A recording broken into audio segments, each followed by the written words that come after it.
Hello, hello, and a big hello, everyone. Welcome to the Let's Talk Variety Show, all about productivity, positivity, happiness, and inspiration. My name's Andy Asher. We have an amazing guest.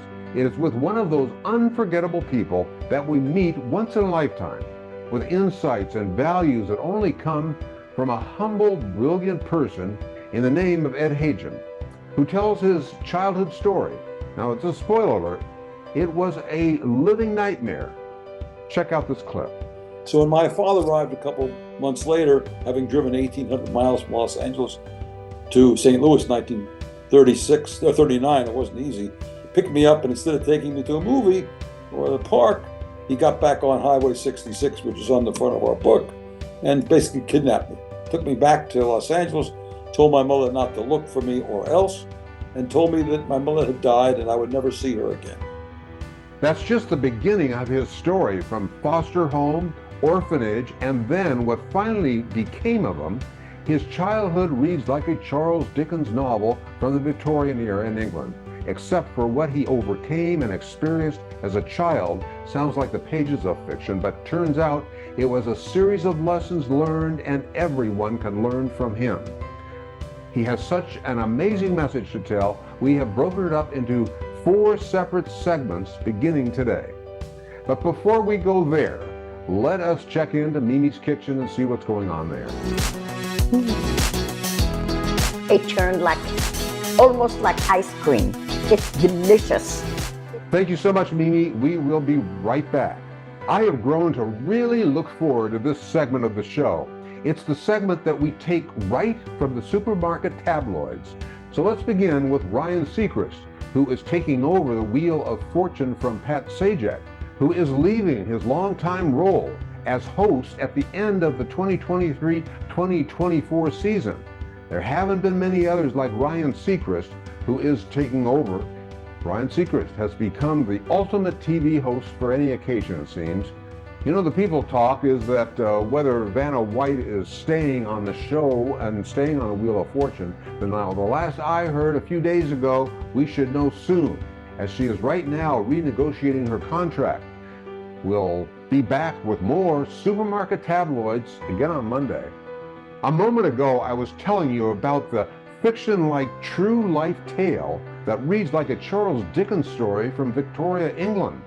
But this is the true life story of Ed Hajim.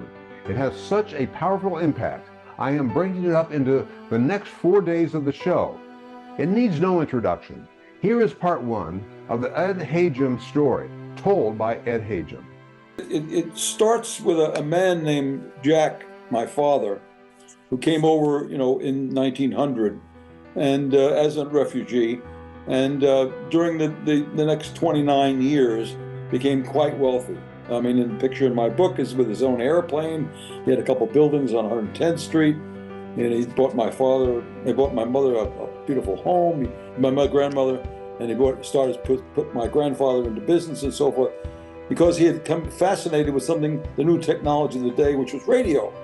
And he didn't know it to college, but he took a number of technical courses, went to work for RCA, and in those days you could buy stock on 10% margin. And if you know what, RCA stock during the 20s went up, many, many times. And if you were leveraged 10 to 1, you became quite wealthy. Of course, between 29 and 33, he lost it all completely. I mean, he lost everything. As he said, in 1933, his mother died, by the way, in between she died of a broken heart, because in her community, a number of people where she was very involved also got significantly destroyed. And he said, I had my car and a box of cigars, and I decided between committing suicide and driving to California. And he decided to drive to California. That's lucky for me, because if he didn't, we wouldn't be having this conversation, obviously. Yeah. On the way, he stops at a cousin's house, distant cousin, he was not welcome there, because nobody's welcome in 1933. And in 2 or 3 weeks or so forth that he stayed there, he falls in love with this 18-year-old daughter of my cousin. He's now 15 years older. They get married, and of course, 1930, crazy things happen, and they proceed on to California. And sure enough, the streets are not paved with gold. They were supposed to be. You read all the books, that's what people thought. And Dad had trouble keeping a job. So when my father arrived a couple months later, having driven 1,800 miles from Los Angeles to St. Louis in 36 or 39, it wasn't easy. He picked me up, and instead of taking me to a movie or the park, he got back on Highway 66, which is on the front of our book, and basically kidnapped me. Took me back to Los Angeles, told my mother not to look for me or else, and told me that my mother had died and I would never see her again. And so for a couple of years, I lived with friends and relatives, friends and people that he knew while he was at sea as a radio operator aboard a ship. In 41, when the war broke out, he was commissioned into the U.S. Merchant Marines. Either volunteered or he was drafted. I don't think a 41-year-old person was drafted, but we never found out what happened. And I eventually had to go into a foster home, and I went to the Catholic foster home system in Los Angeles because he thought that was better than any other system, although we were Jewish, but he didn't tell anybody. In fact, as you'll see, I was in 5 foster homes, which ranked from being cold and abusive, which was the first one, to warm and caring, which was the final one. But in the final one, I asked my father for baptismal papers because I wanted to do my first communion. So, you know, I didn't really know who I was, but it was quite a trip. It was a real unusual trip between 5 different families, and you'll see in the book the conversations that went on. I grasped it from the letters that I wrote my father and he wrote me. After the war ended, he wanted me back, so in 46 I took a trip across country alone at 10 years old in a DC-10. And we spent the summer in the YMCA on 34th Street. And as I always said, I didn't find anybody there graduated from Princeton, so it wasn't such a good crowd. And I spent the summer learning the subways and so on and so forth. Come September, I had to go to school, so we ended up in a hotel room in Coney Island. And I went to PS 106, and he looked for land-based work. I had a good year. He had a very bad year. He couldn't find any work, so he went back to sea. And actually, in the book, you'll see, in August, I was supposed to go to a local lady to live with her for the year, and she changed her mind. I actually spent the month of August or thereabouts by myself in a hotel room. And she was supposed to take me in September, and she didn't. And he was able to get me into an orphanage, this time a Jewish orphanage in Far Rockaway, which I traded my single room in a hotel with my own bathroom and everything else for a room with 50 other guys in it, and a big shower room with 10 shower heads and 10 toilets and 10 sinks. It was a little bit of a bad trade with I had my own closet here I'd draw under my bed, but I got something that I never had before in my life, which was community. I had a community and I had consistency, and luckily this particular orphanage was located doing a fabulous public grammar school, PS 104, and I flourished. But as I aged out of this place, they didn't keep people beyond 8th grade or 14. My father disappeared completely. I mean, this is the 3rd time he abandoned me, and this time it was complete. I couldn't find him, and I didn't find out why he abandoned me for nearly 50 years. Now that's a long story. I'm not going to get into that, but I found it out because a Rochester researcher got Tom Dewey, who was the governor at the time, papers. There was something in there that showed what my father was doing. He was suing the shipping company, and there was a whole problem there. Anyway, so I became a ward of the state, and they could have sent me any place. In those days, young man could be sent to a reform school, but luckily I got into another orphanage. We went from 50 boys in a room to 3, and we were 5 blocks from Roosevelt High School, which was an excellent high school. I arrived there at 15, and I got an epiphany. I looked around, and I saw the kids there, 80% went to private colleges, and I decided that was my ticket out of this mess that I was in. And, I applied for every scholarship there was, and there weren't many. I didn't get the one I thought I was going to get, the New York State scholarship, but I got the NROTC scholarship, which allowed me to go at any one of 52 universities, and you could only apply to 3 of them, and I applied to all in New York State, and I really want to go to Cornell, and they said, well, with a scholarship, you have to take 5 years. I didn't have the money for the 5th year. Never heard of the University of Rochester, but they said they'd get me through in 4, so I went there. And I kind of stopped right there. And as I went to the college, I said to myself, I'm going to bury this experience of foster homes and orphanages, and I'm going to basically deny that. And a little denial doesn't hurt. It really didn't hurt. I didn't have to tell anybody my background. I didn't want any sympathy, but it was a rough start. I arrived with my suitcase on a bus, and everybody's in their cars taking their kids out. So forth. I had all the wrong clothes, the wrong haircut. And first thing happened is they had rush week, and I got rejected by all the fraternities. But on the other hand, relative to living in an orphanage, this was a pretty good deal. So, that's what I say about life. Say, how'd you do it?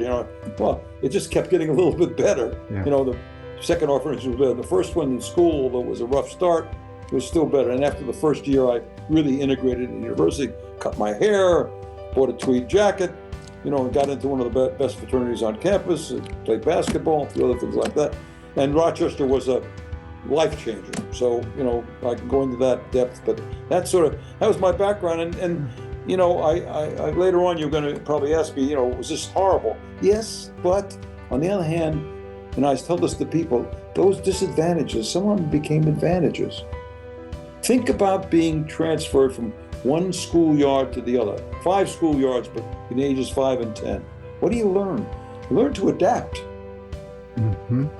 You learn when you go from one place to the other. You learn that there's a certain system you have to get into. You find some big guy to protect you. If you're a little guy like I was, you find a friend, and then you learn what you can say and what you can't say. So I learned adaptability. And I learned, early on in my business career, I realized that I would do almost anything.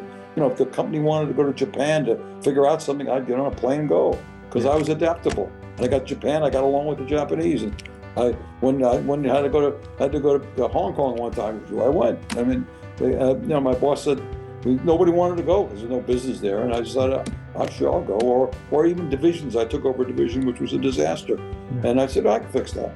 And so because I'd gone through this stuff, you also get resilient. After you go, resilience like a muscle. If you use it, and you find out young people today, if they grow up like unfortunately my kids did, in one neighborhood. Later on when life gets difficult, they get anxieties, because they haven't gone through difficult times. Friends of mine who live in good, well, we can't send our kids to orphanages. What do we do? I say, make them uncomfortable. Send them to Outward Bound. Send them to Knowles. Where my grandson he had a 60-day trip to Alaska, 30 days in the rain. It's the greatest thing that ever happened. Because really had to put up with it. So I'm going to stop there. That's only the first segment. Stick around for the rest. Let's see how Mimi is doing in her kitchen. Hello again. So this one, in this smoothie, I'm gonna put some walnuts. You are welcome to put peanuts, almonds, whatever nuts you like. We're gonna try it with some walnuts, California organic walnuts that are delicious. So, quarter your cup of that. Half of frozen banana, 1 cup spinach, baby spinach or kale. Like I have spinach, so that's what I'm gonna use. And then 2 cups of mango, frozen mango, and 1 cup of almond milk, unsweetened almond milk. And please use any milk you like. It works with all. As long as it's a protein, it's good. Voila. Let's blast this one. Oh, those are fresh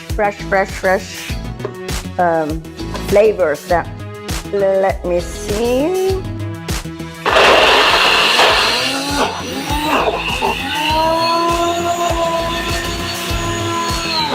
I think I have to put a little bit more milk. So, sorry, not 1 cup, maybe 2 cups. There you go. And we're gonna get the milk. 1 second.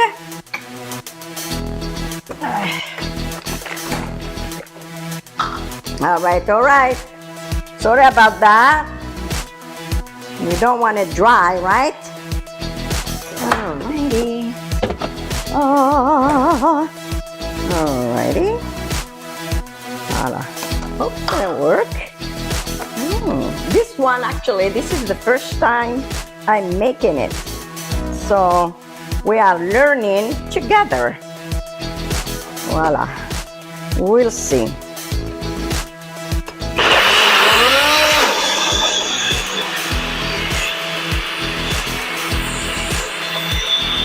Better. Yeah. Smells so good.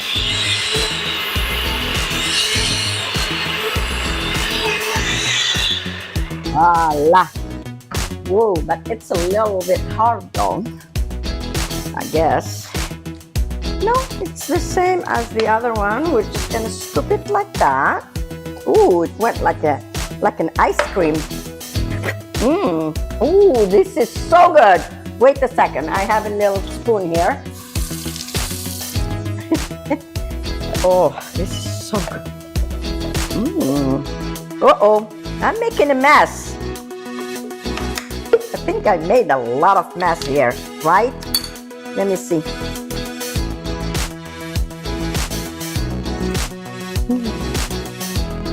It turned almost like ice cream. It's delicious. It's very good. You can taste the walnuts and everything else you put in there. But I'm gonna work on this one a little bit more to make it a little bit liquidy.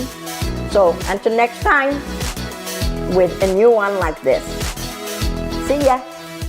Thank you, Mimi. We will check back with you. You have a good weekend.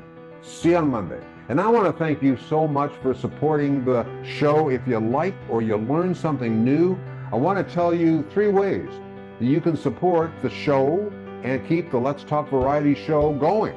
Okay, number 1 is just get yourself subscribed. Every show I am bringing inspirational guests who can, teach or have something interesting to share.